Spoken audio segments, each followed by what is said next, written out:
A very good morning and welcome to everybody who has joined us for this 40th session of BISMiS Live. Today, we will be completing 4 years of BISMiS Live, a very successful 4 years. And we look forward to the next fifth year and what we have in store for us. We have an excellent speaker today who has volunteered her time to present at the 40th session of our monthly live series. Professor Marilize Le Roes-Hill. I hope I pronounced it right. So Marilize works on actinomycetes and she's obtained a PhD in molecular and cell biology in 2005 from the University of Cape Town, South Africa, under the supervision of Dr. Paul Myers. This was followed by 3 years of postdoctoral research at Chemical Engineering, UCT, and followed by 2 years at the Biocatalysis and Technical Biology Research Group at Cape Peninsula University of Technology, where she is currently working, CPUT, under the mentorship of Professor Stefan Burton. In 2011, she took over the leadership of the BTB Research Group, which later merged with other teams to ultimately form the Applied Microbial and Health Biotechnology Institute. She is an associate professor in biotechnology and the deputy director of the AMHBI and the CPUT research focus area leader in bioeconomy and biotechnology. She is a review editor for Frontiers in Catalysis, Biocatalysis, a section editor for Data in Brief, and the Royal Society of South Africa newsletter editor. Her research interests are focused on understanding actinobacteria diversity associated with different types of environments, the discovery of novel natural products and industrially relevant enzymes, and the potential application of these enzymes in biocatalysis. And in the biodegradation of natural and synthetic polymers. This work has resulted in national and international collaboration research networks, mainly on the European and the African continents. You can visit Professor Marley's website, which is also posted on our BISMiS website in a short profile. And with this brief introduction, I invite Marlies to start her session on Actinomycetes diversity, insights from taxonomy and ecology for biotechnology applications. Thank you, Marlies, and the screen is open to you. Okay. Well, hello, everyone. Thank you very much to the organizers for giving me the opportunity to present on something that I'm really passionate about, which is the actinomycetes. And hopefully at the end of this presentation, I would have convinced you that the role of taxonomy and ecology basically plays a big role in finding new biotechnology applications. Okay. So I'm going to start off by introducing you to the bacteria of interest. So many of you might already know them. So the class Actinomycetes comprise quite a large group of bacteria within the phylum Actinomycetota. And this is now, as it stands on the 4th of November, according to LPSN. And as can be seen from this image here, there are currently more than 50 families associated with this class with 398 genera. So some members are filamentous, some are non-filamentous, and then you have those that start off being filamentous and then fragment, which sometimes makes it a bit hard to, or a nightmare, trying to convince a student that yes, this is an actinomycete that they're looking at under a microscope. But over the years, researchers have referred to them as actinobacteria or as actinomycetes, and basically, with the term actinomycetes mostly being referred to the filamentous type actinomycetes. However, with the revised classification of the class actinomycetes, it basically contains both filamentous and non-filamentous species. So forgive me if I interchange the word actinobacteria, actinomycetes. Yeah, well, we can have a discussion on what is the correct way to say this. So I like to refer to the actinomycetes as the good, the bad, and the ugly. And the good many of the antibiotics that are currently commercially available come from actinomycetes or are derived from compounds that they produce. They produce a range of industrially relevant enzymes, as well as food-grade pigments, preservatives, antioxidants, and many more other compounds that is of commercial value. Then the bad, with the ability to produce enzymes, obviously, you also then have the ability to damage things or degrade things. And actinomycetes have been found to destroy cave art, artworks, they degrade rubber and other substrates. And then, of course, the ugly. Many are human, plant, or animal pathogens, notably Mycobacterium tuberculosis, which causes tuberculosis in humans. You have Streptomyces scabiei that causes potato scabs. And then you also have Rhodococcus equi, which infects horses. Since our research team is interested in finding new enzymes and new bioactive compounds, we obviously need to know where to find novel actinomycetes. Here are just some examples of the environments that we have explored in the past and are currently exploring in order to find new and novel actinomycetes. These include marine and terrestrial sediments, marine sponges, termite guts, plants, peatlands, industry wastewater, and even Antarctic hyperliths or quartz rocks. So these environments typically have their own unique stresses, such as variations in temperature, pH, salt or moisture or lack thereof. And then this obviously would allow for the evolution of unique microbes with associated unique biosynthetic capabilities. So for the purpose of this talk, I'll just be focusing on 4 of these environments. But first, I want to just briefly talk about our approach. So once we've collected the environmental samples, we typically then try to understand the diversity that is associated with an environment and then use this information to guide our isolation and biodiscovery strategies.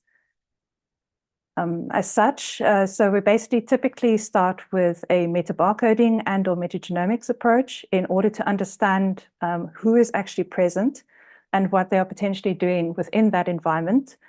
Linked to this, we also sometimes do metatranscriptomics to actually see what they are actually physically doing in that snapshot moment.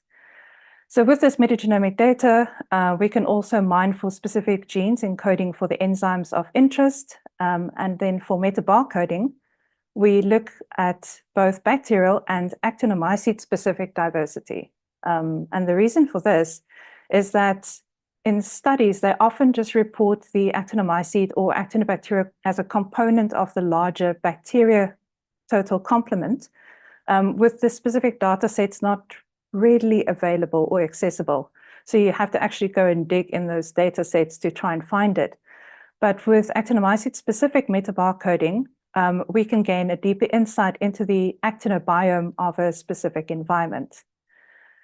We can then, based on that information, we can then tailor-make or select suitable isolation media to access culturable actinomycetes from these environments.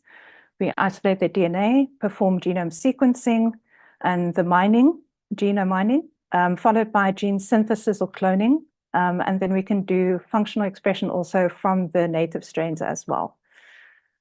The bonus, obviously, of working with isolates is that with functional expression, we can then also can be linked to the genomic data through the use of various analytical methods, such as metabolomics or RNA expression studies, and tools such as NP-omics or NP-linker that allows you to link the functional expression to genomic data.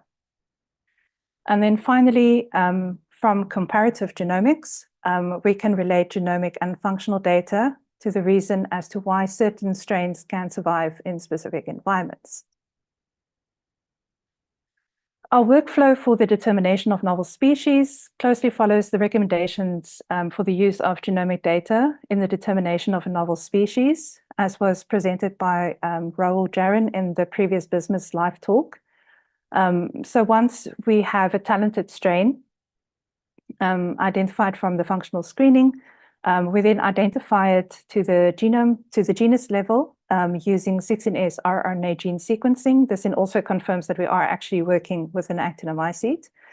And this is then followed by genome sequencing and confirmation that the 16S rRNA gene in the genome sequence matches that of the gene sequenced just after the functional screening.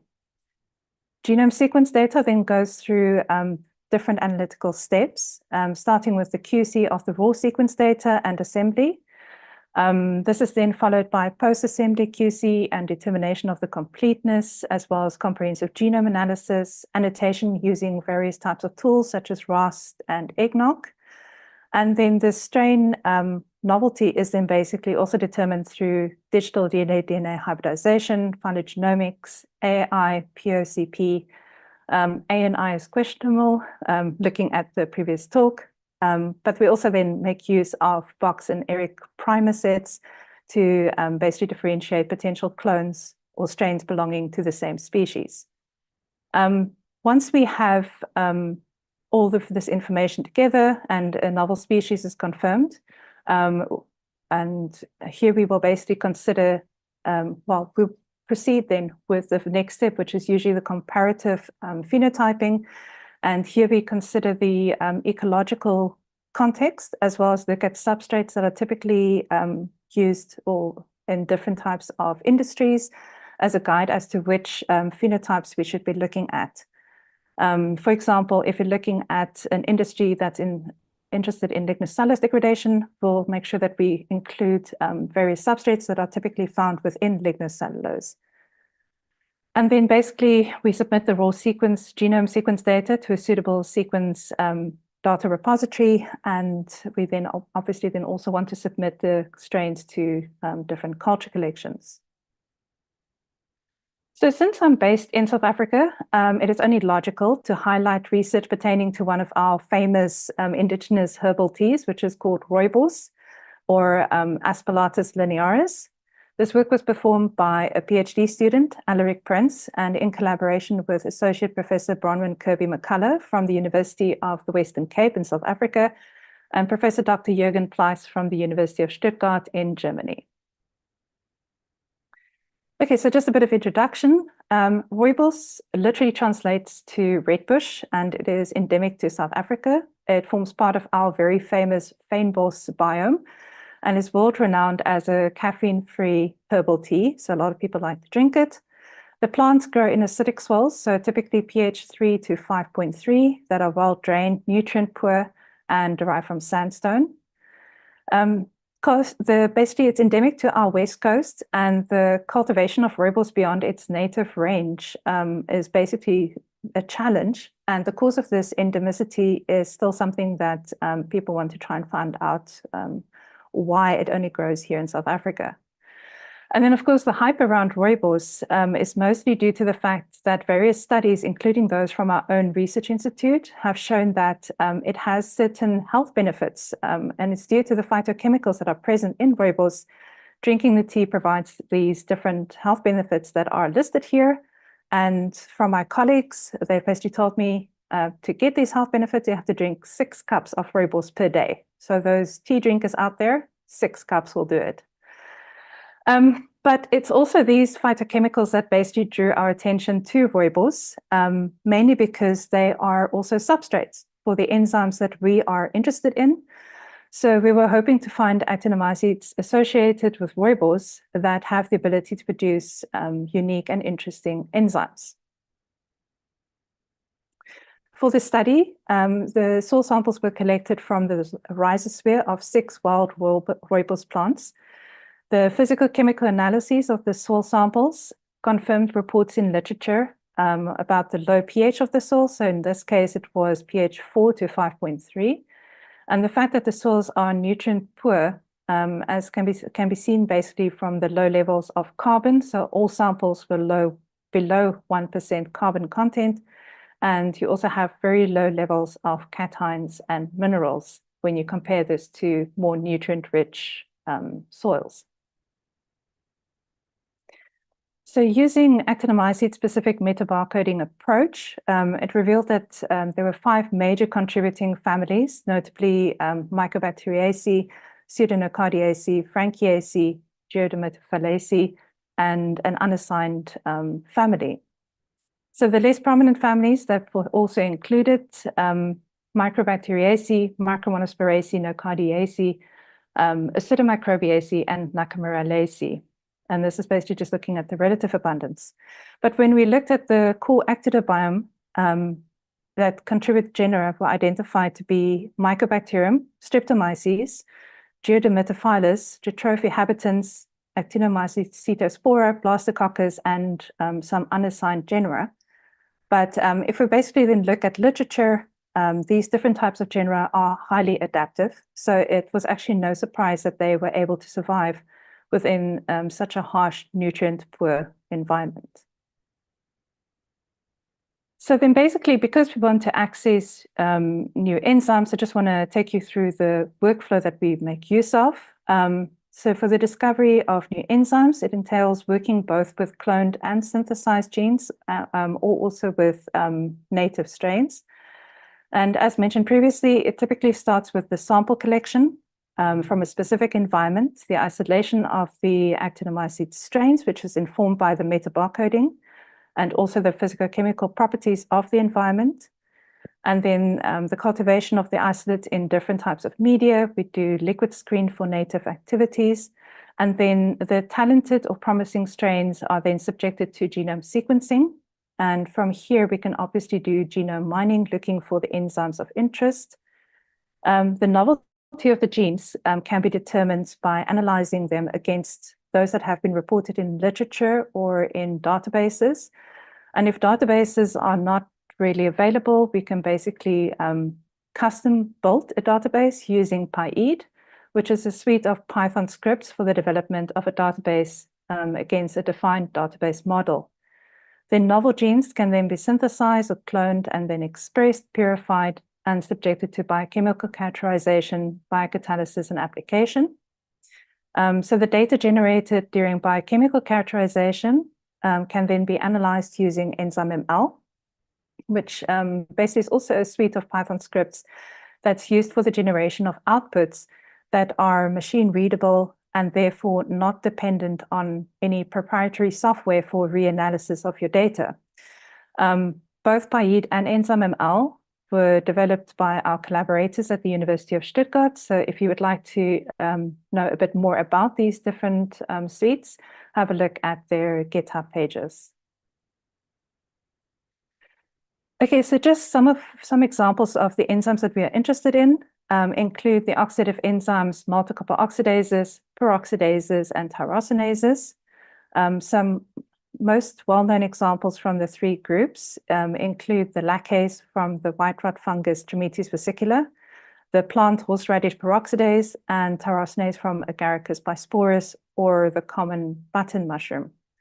And then obviously the reason why we are so interested in these particular enzymes can actually be seen from their functional roles in nature, which include the ability to perform cross-linking reactions, degradation of complex polymers, polymerization, and involvement in antibody production. So these can then obviously be translated within the laboratory to application in biocatalysis, such as the production of antioxidant compounds that can be used in synergy with other enzymes in the degradation of lignocellulose, seaweed, and many other potential applications. Okay, so going back to our isolation of the isolates from the Roybal samples. So for the isolation of Actinomycetes from the Roybal's rhizosphere samples, this wool was first heat treated by microwaving. So this was a really cool method described by Hayakawa. And this is then transferred to a mortar mixed with calcium carbonate and then incubated at 30 degrees for 10 days. Then dilutions were performed in a Ringer solution, and these were plated onto different types of agar, as can be seen from the isolation media lists here, including an agar that contained an extract of rooibos, so basically rooibos tea agar. This resulted isolation of a range of Actinomycetes representing well-known genera. You can see the name Streptomyces, you can see Rhodococcus on this list, and Mycobacterium. But there were also more rare type Actinomycetes that were observed, and these are the ones that we don't often see in standard isolations. And these included Dactylus sporangium and Actinokineospora, Lentzia, Modestobacter, and Lifesonia, and I think Sacrothrix as well.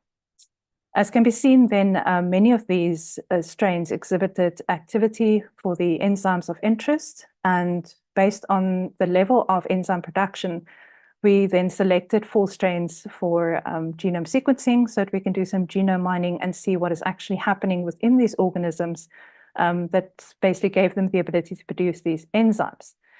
And 4 strains were particularly targeted, and that was Actinochiniaspora strain 170, Lancia strain 28, Modestobacter strain 333, and the Lifesonia strain 512. Okay, so from genome sequence analyses of strains 28 and 512, it showed that 512 represents a novel species within the genus Lifesonia, but strain 28 may be a member of the species Lancia cavernae. But obviously, from our perspective, we're interested in what we can learn from the genome annotation. And this is basically, we found the presence of genes encoding for multicopper oxidase or lactase or a putative oxidoreductase, as well as a multicopper polyphenol oxidase or MPO, which has very similar activities to lactases or multicopper oxidases, but they don't belong to that same family. So this is obviously something that's very interesting, and it's relatively underexplored in the field of biocatalysis. So obviously we want to find out if it is one of these multicopper polyphenol oxidases. And basically we had the gene synthesized, we expressed it, and we also had a look at the 3-dimensional predicted structure of this MPO. And with CollabFold, we could see a confidence level of 98% that there was a high degree of similarity in the overall fold to that of the YFIH from Shigella flexneri. So this then represents the first report of an MPO within the genus Lancia. So obviously the manuscripts are currently in progress, but obviously we are looking at how we can apply these MPOs in context of multicopper oxidase type biocatalysis reactions.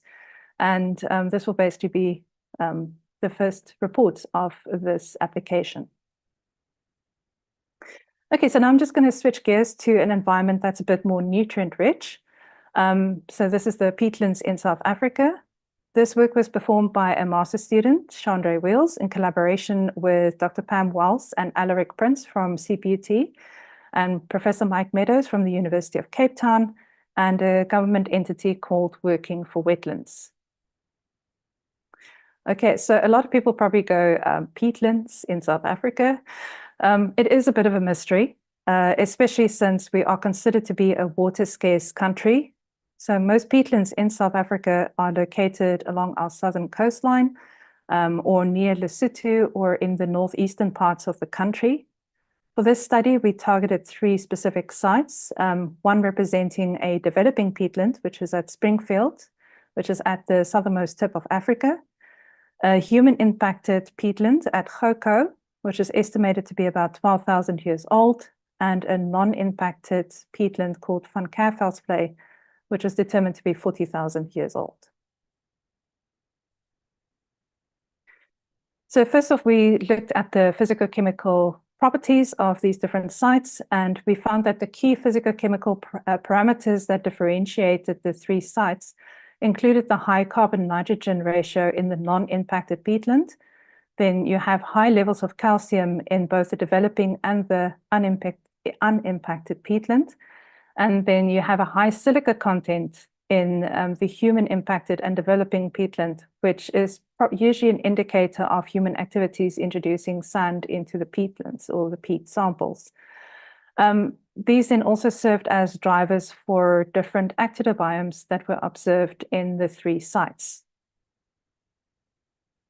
So as can be seen from this heat map, certain taxa dominated the specific sites. For example, the order Acidomicrobialis and unassigned families of the order Actinomycetes dominated the human-impacted site, while others were only found in the non-impacted sites, such as members of the genus Corynebacterium, Bifidobacterium, and Fragoribacterium. Since such a wide array of Actinomycetes were detected through metabarcoding, a range of isolation approaches and isolation media were used, resulting in about 200 isolates. These strains were then subjected to our standard screening approaches, and the talented strains were subjected to genome sequencing.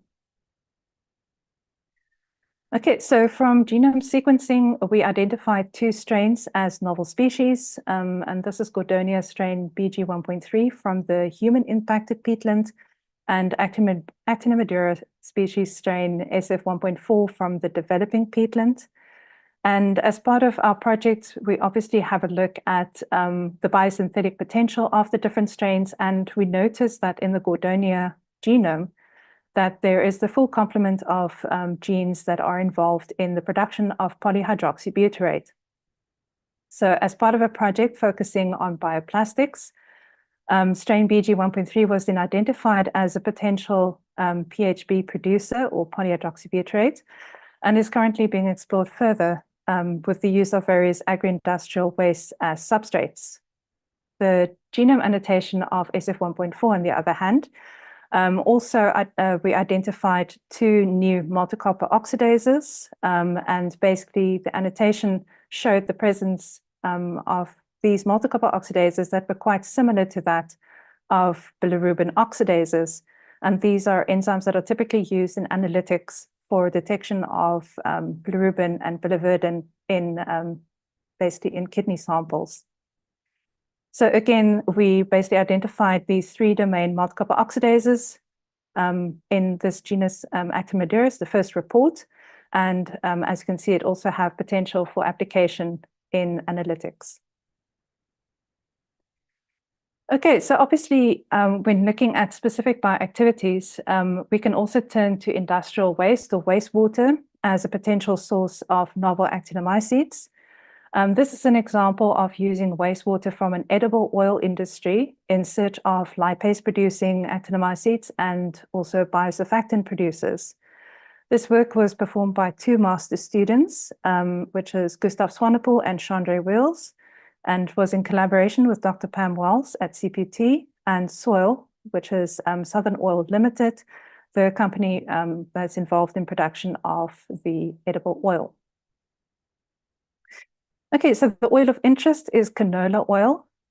It's currently one of South Africa's fastest growing agricultural industry products, and it's greatly contributing towards the South African economy.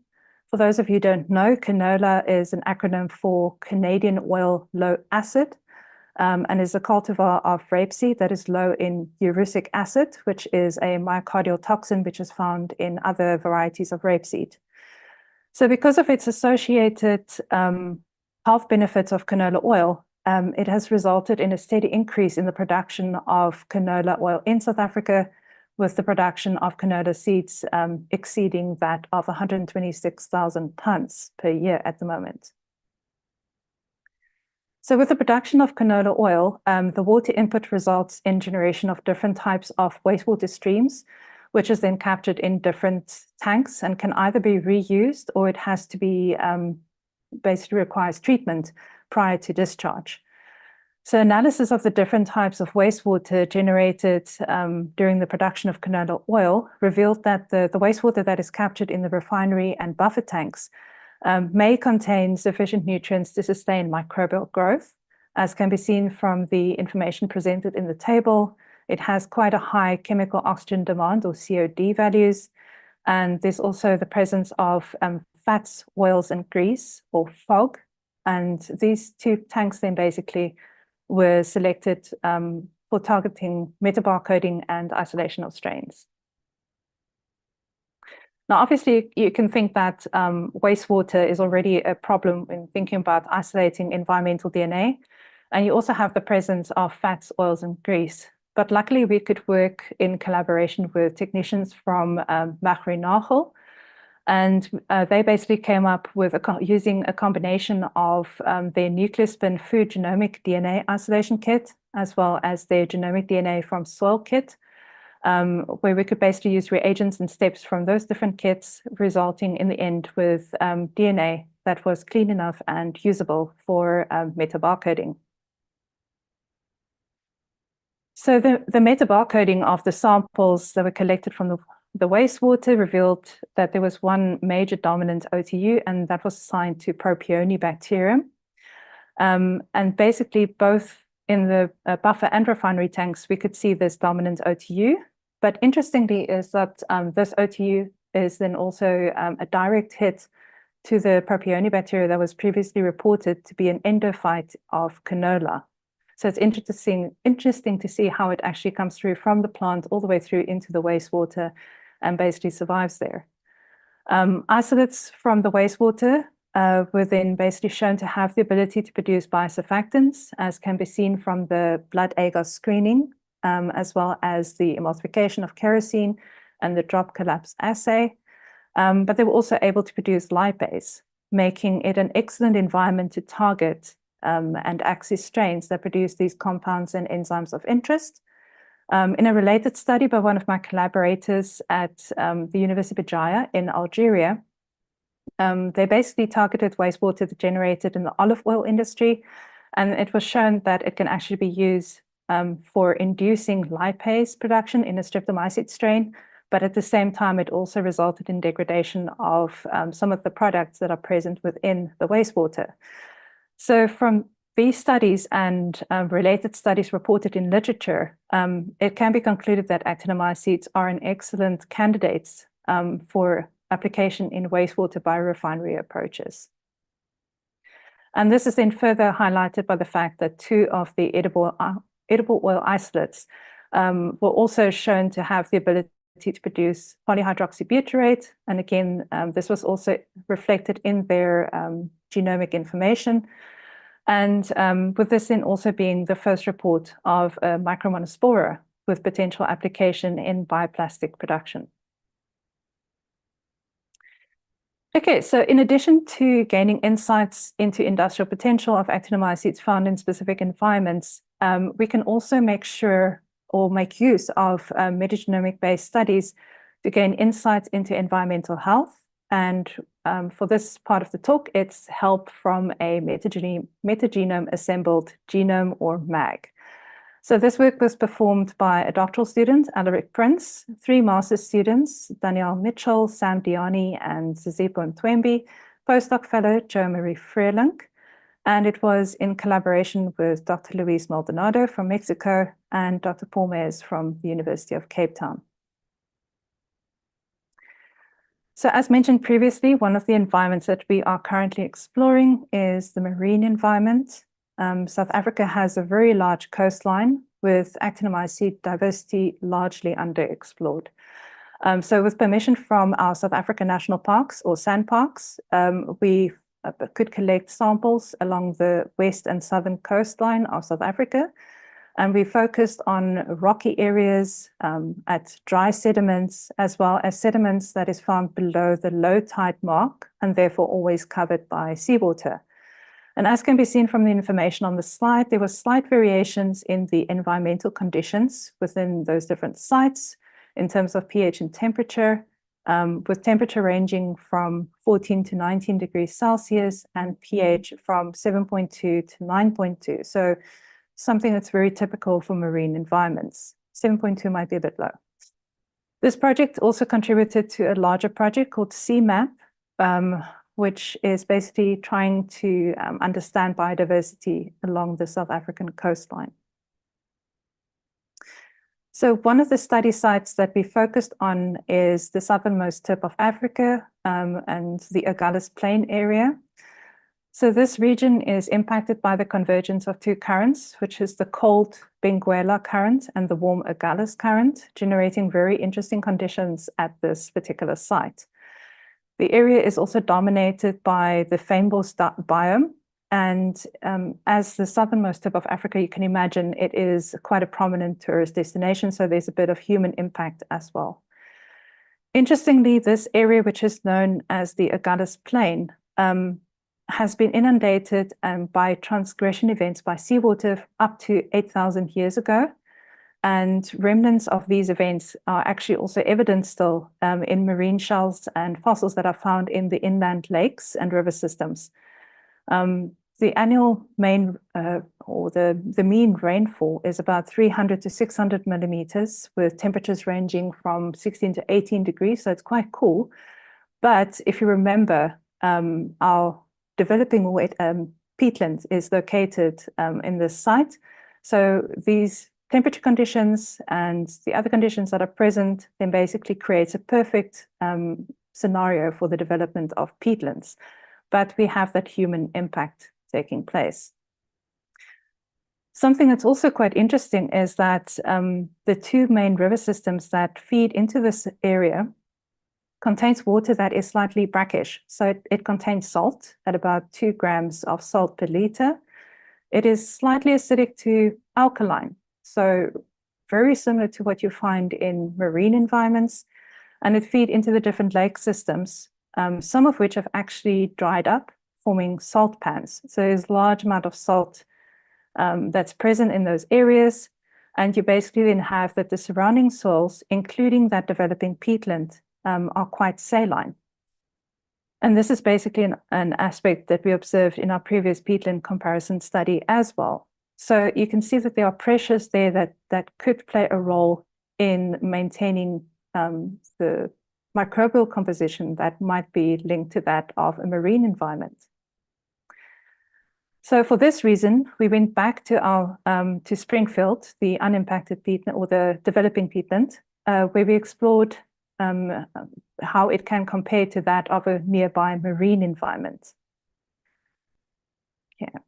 So this is just an overview of our study approach, where metabarcoding and physicochemical analyses of the samples basically guided our isolation approach, and I'll mention a bit more about that later. And we targeted this particular site to look at interesting antimicrobial activities. Okay, so the shade plot of the square root transformed relative abundance of the OTUs detected provided some insights into the occurrence and presence of different taxa. The two environments shared defined major taxa, which included Blastococcus, Geodermatophilus, Microbacterium, Mycobacterium, Nocardoides, and very interestingly, an unclassified group called the SVA0996 marine group. So when we looked at the bar graph of the actual abundance of the genera within the phylum Actinomycetota, it is clear that the SVA0996 marine group dominates the marine samples, mostly in the ocean samples, followed by rocky and dry. However, with the SVA marine group was also detected in the emerging peatland samples, more notably in sites 2 and 3, which were located closer to a wetland system and the salt pan that I mentioned previously. So we were obviously interested in seeing whether or not we can see this particular genus then also in the other marine samples we collected along the coastline. And analysis of the marine samples collected further east showed the presence of the same genus, which is again here indicated by the arrow in the bar graph here. Also along the west coast, where we sampled from both a marine and lagoon environment, and again, it's present in both of those environments, as well as near the Cape of Good Hope or Cape Point, but at a much lower abundance than in the other sites, which was not really surprising since the sampling site was a tidal pool. And this site is regularly impacted by human activities, including the city of Cape Town that regularly cleans out the tidal pool. Okay, so obviously this then piqued our interest and we wanted to learn a bit more about this SVA marine group. From literature, it became apparent that this marine group can be found in a range of marine environments. They're found in association with seaweed, corals, sponges, ascidians, sediments, marine biofilms, the ocean water columns, as well as free-living or particle-associated organisms. So they've been detected in metagenome and metabarcoding studies that also focused on the South Pacific Gyre, which is an area that is known to be a marine desert and really nutrient poor.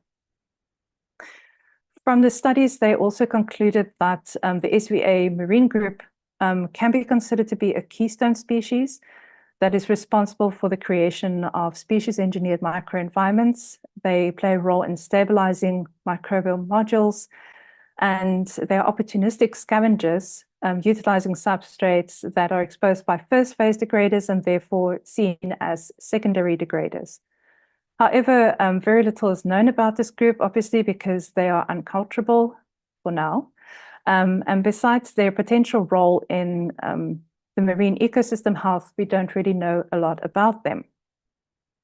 Luckily for us, in a study by Slaby et al. In 2017, they focused on metagenome binning of a marine sponge microbiome, and one of the bins resulted, or basically was identified to be a member of the SVA 0996 marine group. However, they didn't perform any further analysis on this bin. So for our study, we then analyzed the genome sequence and associate annotations to try and understand how this group could potentially play such an essential role in the marine environment. It has a relatively small genome of about 3.68 megabases, albeit it's not quite complete, but it's still 91.9% complete based on Bosco analysis. And their ability to survive or adapt in an environment was also clear from the presence of antibiotic resistance genes. They have CRISPR-Cas immune response system, and they have the ability to take up, or the potential ability to take up genes from other organisms, as was evident from analysis using the alien hunter tool, which predicted horizontal gene transfer events. Then the potential role of this group as a secondary colonizer could also be seen from using the predictive tool dbCAN3, which predicts the presence of carbohydrate active enzymes, or Kzymes. BIN 134 are predicted to have the enzymes required to utilize polysaccharide polymers, but they lack the enzymes required for the release of those polymers from larger structures such as lignocellulose or algal biomass, so seaweed. And this then basically confirms that they are dependent on those first phase degraders, and therefore can be considered as secondary colonizers. Then we also did eggnog analyses, and just as examples from the eggnog analysis, the potential ability to contribute towards stabilizing the communities was detected. And here we just highlight the nitroreductase, for example, which can be applied in the reduction of nitroaromatics. And these are compounds that are typically found in compounds that are introduced by humans into the marine environment, such as pesticides or dyes or polymers. And basically by removing these compounds from the environment, then basically help with the survival of others. But it's also their potential ability to be involved in taurine degradation that also plays a key role. The ability to degrade taurine could result in release of nitrogen and sulfur that can then be utilized by other communities that are unable to degrade taurine. And this is an amino acid-like compound that is released in marine environment during the decomposition of marine organisms, including algae or seaweed and other organisms that are found in marine environment. And this could then also possibly link the ability of these marine group to survive in the South Pacific gyre. So in addition to having an adaptive immune system, it's also predicted to have a single biosynthetic gene cluster. And this was predicted using the tool anti-SMASH. And this carotenoid pigment can provide potential protection from UV radiation. It can negate oxidative stress. And these pigments also play a role in membrane fluidity, which again could then speak to the potential ability of these organisms to survive in different marine environments, especially deep sea environments. Okay, so obviously we try to make use of different types of isolation approaches to access this interesting group of Actinomycetes, but so far no success. We are still busy playing around with different media types and incubation conditions, and I mean, who knows, we might get lucky. and isolate this interesting group of Actinomycetes. However, something that's also quite interesting is that from our metagenome and metabarcoding analysis for Springfield and the marine samples, it revealed the presence of Selenospora. And to date, no Selenospora strains have actually been isolated from along the South African coastline. So obviously we were keen to see whether we could access them. And what better way to do this than with the help of an expert, Dr. Luis Maldonado, who basically then guided us in our isolation approaches. So applying the same isolation protocols used to access Selenospora to our marine samples, it resulted in the isolation of strains that represented 5 different genera, including Streptomyces. We also had Isoptericola, Micromonospora, Mycolicobacterium, which was a new one for us, Promicromonospora, and Streptomyces. However, it was really interesting to see that when we applied the same isolation approach to the terrestrial samples, it actually resulted in accessing some rare type Actinomycetes, again, ones that we never see in our standard isolation approaches, which included Isoptericola, Ornithine microbium, Actinophytocola, and Actinopolymorpha. So we were quite excited to have access to such a wide range of Actinomycetes.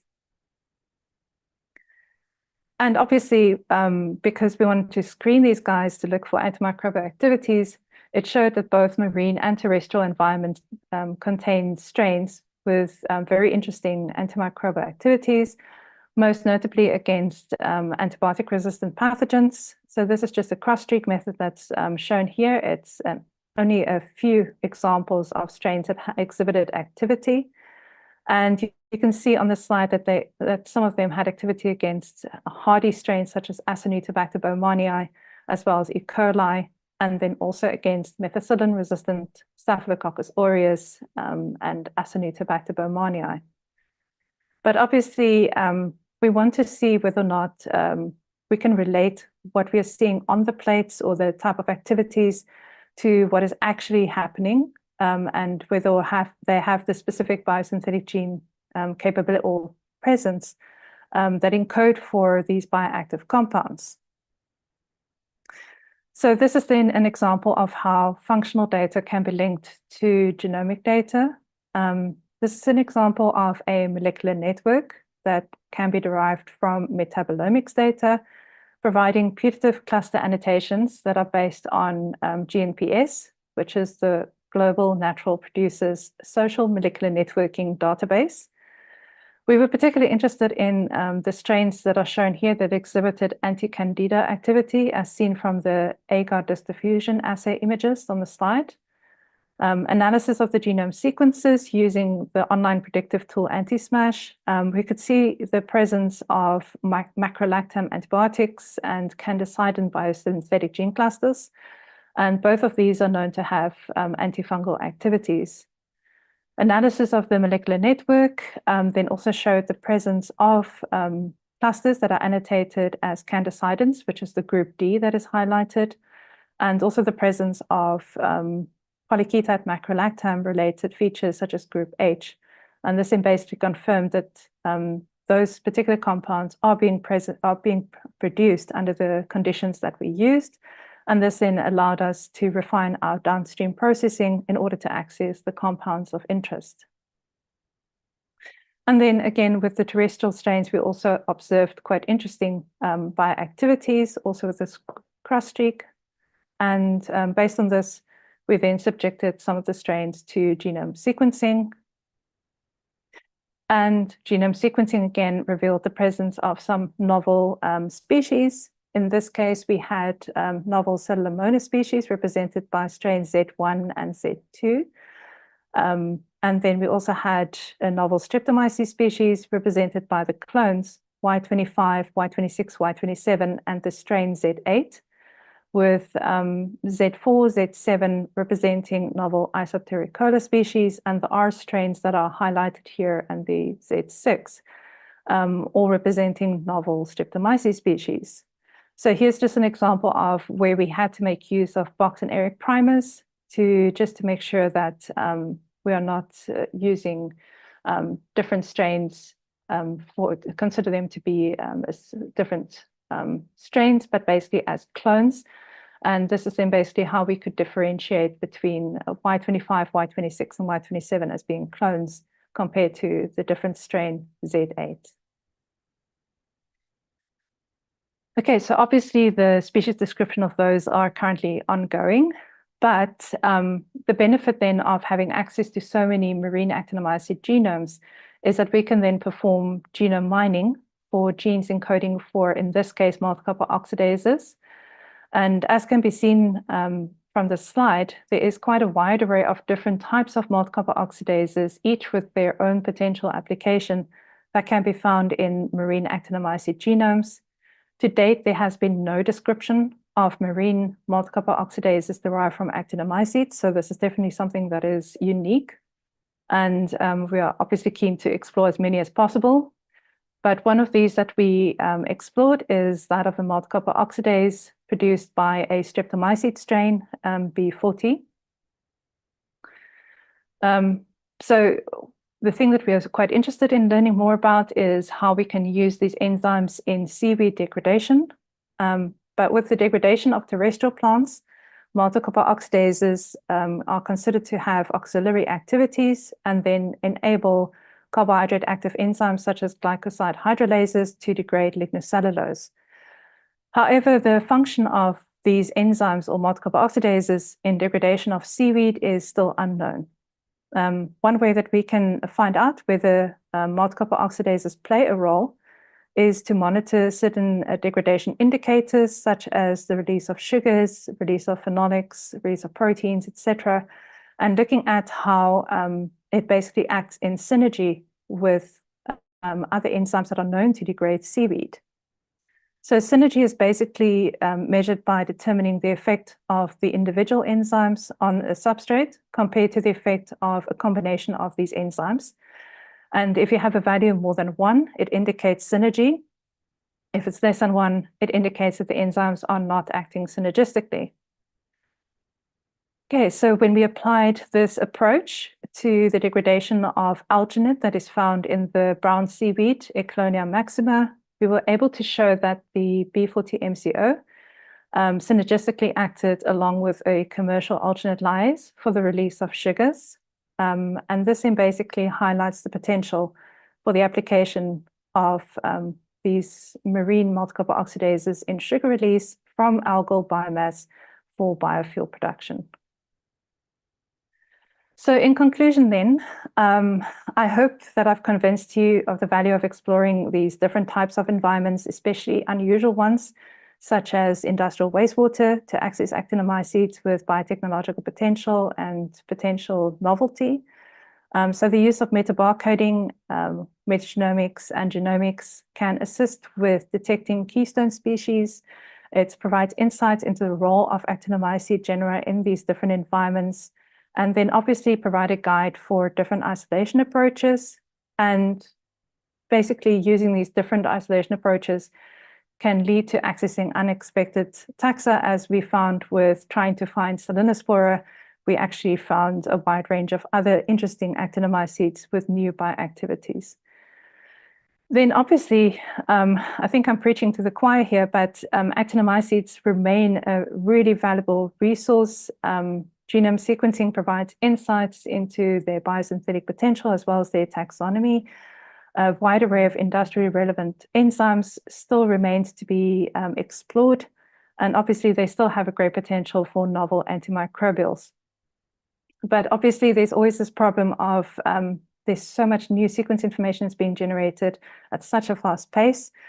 So hopefully we'll have some next generation biotechnologists will find a way to intelligently generate and link high throughput functional screening data at the same rate as generation of sequence data happening at the moment, and then fast track not only biodiscovery, but also identification of novel species, and then expanding our current knowledge as it pertains to actinomycete taxonomy. So with that, I just wish to thank everyone in my research team who is involved in research on actinomycetes, then my collaborators, both national and international, as well as my research funders. And with that, thank you all for listening. If anyone is interested in collaboration, you can feel free to contact me. Okay. Thank you so much, Marilize. That was excellent. An eye-opener actually for most of us with what all biotech potential these actinomycetes have. We've received a lot of questions. I'll start with some of the basic ones that I thought will be advantageous for people who are working with actinomycetes, and you being an expert on it. Actinomycetes are known to be difficult to extract DNA. Mm-hmm. Yeah, so experimentally, I wanted to understand, and for the benefit of others, do you do any modifications in the DNA extraction protocol for actinomycetes when you extract DNA from pure cultures, as well as from the samples that you collect from the field? Okay, so obviously depending on the source of your samples from the field, it's going to determine, for example, how much of the sample you need to use to access sufficient amounts of DNA, for example. So that's sort of the only thing that we play around with is looking at that, or yeah, that I think especially with the marine samples, it was really difficult to access RNA, for example, for the metatranscriptomic analyses. But we basically went old school on that. We didn't use a kit, and we accessed more RNA in that way.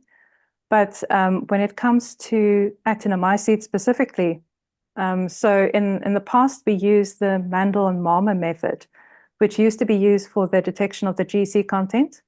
And that gave us a lot of DNA. So that is actually a way that it works all the time, basically. But obviously, you have to use really harsh chemicals, so it's not ideal, especially when you have students in the lab. Right. So we've been testing out different types of kits, and we actually found, am I allowed to promote a certain kit on this platform? No, that's okay. I mean, it's nothing related to conflict of interest. It's just what works, what doesn't. Okay, so we've recently been comparing two different commercial kits, and we found that the Zymo kit for it's actually the fecal and soil isolation kit works brilliantly for actinomycetes. Okay. It gives high quality DNA, and then the only thing you need to play around with is the amount of time that you have the bead beating going.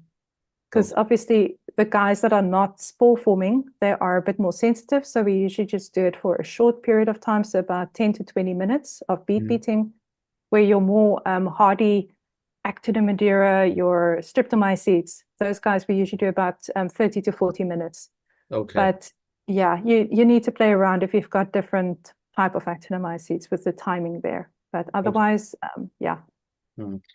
Another sort of related question is, because of the high GC content, do you actually see an error in the sequencing that you do? And if you notice that, what is the coverage typically that you go for?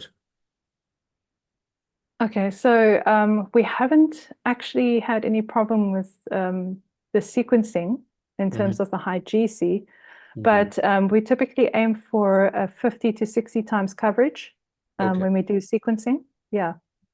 So it's actually quite high, but yeah. Right. Now moving on to the questions that came from the audience. The first one is from Preben Nilsson, and the question is, what is your average success rate in cultivation of actinobacteria identified in metagenomes? Very interesting question. We actually haven't looked at that. Yeah, it's something that we can actually explore. We can go back to our data and have a look. The obvious ones are the ones that are quite easy to isolate. For example, if we typically see streptomycetes, and they are typically easy to isolate. But sometimes you also have that the guys that are considered to be the more rare type, they might not be that readily isolated, and they might also be underrepresented in your metagenomics data. So it's also then difficult to see whether or not they are there or not. But yeah, it would be something really interesting to go back to and have a look. So thanks for that question. In the metagenome, do you see a proportion of actinomycetes that are represented on an average? It depends on the environment. Okay. Yeah. I mean, it's like obviously streptomycetes tend to come through much stronger than any of the others, but yeah, it depends on the environment that we are targeting. Okay. All right. The next one is also from Preben, and the question is, what is your consideration of the definition of bacterial species? Have you had any concerns or comments with your experience using TYGS versus ANI, AAI? Very interesting question. And this is where I wish I was more of a taxonomist. But I think the main concern I just have is that obviously not all genome sequences are available. So a lot of type species are still not, we don't have genome sequences. So what we try to do, obviously, is then to access these strains from different culture collections and then do the genome sequencing at the same time we do our strains as well, because then we can upload that along with our specific strain to TIGES, for example, because those sequences might not be available. So yeah, it's kind of tricky because there's also this whole question around the use of 16S, for example, now to identify, for example, streptomyces to species level. But we kind of use that as a guide to see which genomes we should be comparing to when we do the genomic analyses. So I think you have to be very careful in just blindly following the results that you get. I know that, for example, Paul Mayers for the genus Cribella, for example, he recommends in addition to doing all of these genomic-based analyses, we should still be doing multi-locus sequence analysis, just to basically confirm that what we are seeing from all these different analytical tools are actually also reflected in such a analytical method in multi-locus sequence analysis. But he also recommends that it should be for specific genera, you should target specific sets of genes for this analysis. Obviously, he's made recommendations for that particular genus. Yeah. Okay. The next question is from Ian Sutcliffe, and the question is, actinobacterial multi-copper oxidases are often localized to the cell envelope as TAT translocated lipoproteins.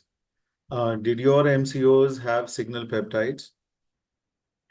Yeah, very interesting question. So yes, they do. What we typically do, because we are expressing them in another host, we typically remove the signal peptides before we do the expression, because removing it basically then results in improved expression and we get higher yields as well.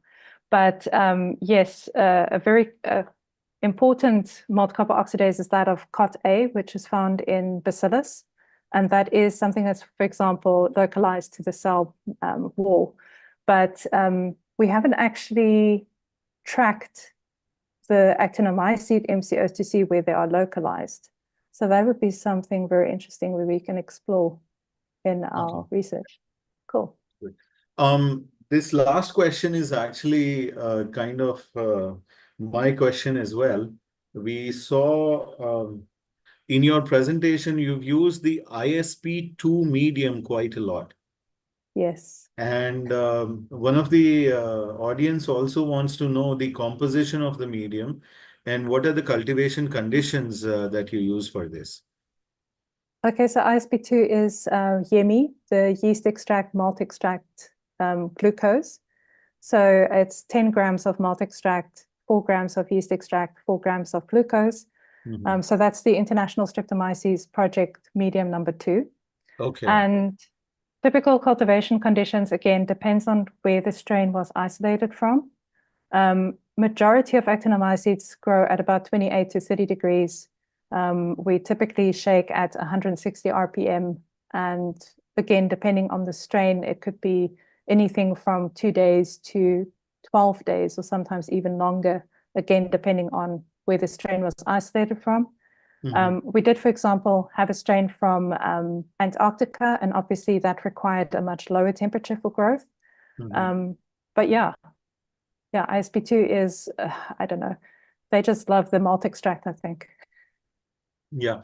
Following on it, have you ever grown these actinomycetes from, or rather not from, but on miniature Petri plates like those where we do high throughput screening and have the environmental conditions mimic the conditions of cultivation? So things like that, like very small miniaturized Petri plates or screw walls. Yeah, no, we haven't. We tend to go old school and do large plates, but yeah, no. Okay. So you don't use high throughput cultivation methods in the lab yet? No, not in smaller scale. We Okay. just have lots and lots and lots of big plates. Okay. Yeah, I saw one of the images. There was a rack of plates Yeah, and rows of it actually. And yeah, pretty much about 1,000 plates, I would believe, were there in yeah, that. if not more. Yeah, yeah. Okay. So Preban says, thank you for a very interesting presentation. I think collaboration could be interesting. From my Denmark position, I have difficulties understanding what collaboration with South Africa due to CBD situation. What is your view on the issue that certain countries limit their researchers opportunities to deposit bacterial strains, including type material, outside their country, thus limiting the scientific community access to this? Yeah, it is a problem. I mean, on the one hand, you can understand that the different countries are trying to protect their own biodiversity. Yeah. But on the other hand, it's like if we want to learn more about biodiversity, we need to have access to those different strains in order to learn more about new ones. Right. So it's kind of a double-edged sword. Yeah, I think it's just also from our side, it's sometimes also very difficult to acquire permits to export strains. But I think as long as it basically states that it is subject to the Nagoya Protocol when you submit the strains, then this should be fine. But I think, yeah, every country has their own rules and regulations around this aspect. Okay. I mean, in India also we have the same issues as South Africa, and we are trying to get the our National Biodiversity Authority at least to approve legitimate exchange of cultures for taxonomy research. Yeah. So, but we are still struggling with that to an extent. Yeah, and I think as long as you've got a MTA in place, a material transfer agreement in place, which states what people are going to be doing with those strains and what they're allowed to use it for, that should also then protect the biodiversity information associated with those strains. Correct. Fanas, you wanted to make a comment? Yeah, I just wanted to say that, we can export and we can get permits. The issue is that there's then permission linked to those things that need to be acquired again. So, and that's why we can't use them as type strains, but it doesn't mean that we cannot deposit things. It is just that you need permission to give it to the next person again. And this is a way of protecting. So these cultures can go out and we can get at the national level permission, especially if you want to do prospecting. But for taxonomy, it is a major problem. Right, right. I don't think we have any more questions from the audience. I was just curious, have you encountered any rubrobacters in your samples? In the metabarcoding information, yes, we had, but it was more at the order level, the Rubrobacterialis. We've encountered that, but we haven't encountered any isolates. Okay. Because one of the sites that I am working on actually has a very high abundance of rubrobacters, and I wanted to understand whether you've had any experience with growing them or things like that? No. Yeah, no, we've never isolated any. Yeah. Okay, no problem. Cool. Yeah. Thank you so much. Thank you, Marilize, for this excellent session. It was wonderful to listen to you and see you in person. And I'm sure the audience must have gained a lot from this session. And because it was the 40th session, it was very special for us. And I thank you once again for volunteering your time and sharing your expertise with us. And to all the audience, we will see you in the next year, the 5th year. And thank you so much once again. And hope to meet you soon sometime. Thank you Cool. so much. Bye-bye. Thank you. Okay, bye.